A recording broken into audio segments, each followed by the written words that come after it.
Adisport, Association sportive Nilima, Kolgolo Football Academy, Romario et le centre sportif Marif ont reçu leur agrément d'installation et d'exploitation du ministère des Sports et des Loisirs. Une initiative qui vise à réglementer la formation des futurs champions au Togo. Reconnaissance de la part de l'État, nous avons commencé le travail depuis 2017 et aujourd'hui l'État a pensé formaliser le travail que les centres de formation font.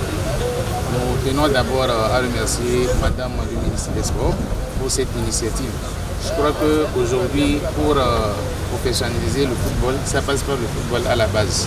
Et le ministère des Sports a su que ce sont les centres de formation qui forment aujourd'hui nos enfants. Et sur le plan administratif, comme la visite sur le terrain, nous avons été accompagnés par le ministère des Sports. Aujourd'hui, c'est un sentiment de joie pour nous. Nous avons l'agrément aujourd'hui. Ça nous permet de former nos enfants, de pouvoir participer aux tournois internationaux, afin que demain nous puissions trouver des grands joueurs au Togo.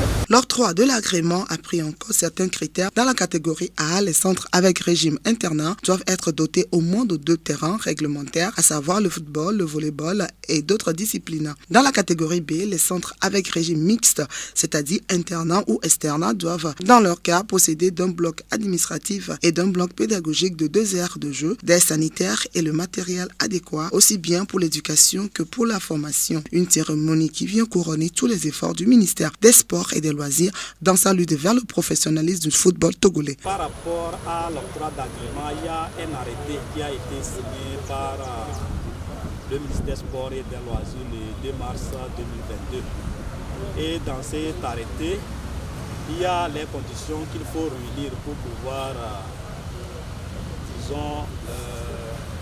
avoir un agrément ou une autorisation d'installation d'un centre de formation sportive.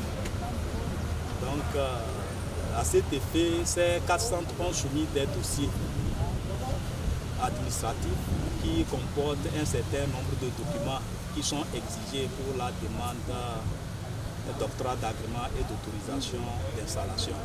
Donc, après avoir fourni ces documents-là, lorsque ces documents-là ont été étudiés et approuvés, donc les membres du comité, accompagnés par les directeurs techniques nationaux des différentes disciplines des fédérations sportives concernées, vont descendre sur le terrain pour constater l'effectivité des infrastructures que vous avez déclarées et également constater que le personnel administratif et le personnel technique ainsi que le personnel médical chargé de l'encadrement des jeunes est effectivement engagé par votre centre pour pouvoir encadrer les jeunes dans le cursus de formation sportive et de formation scolaire.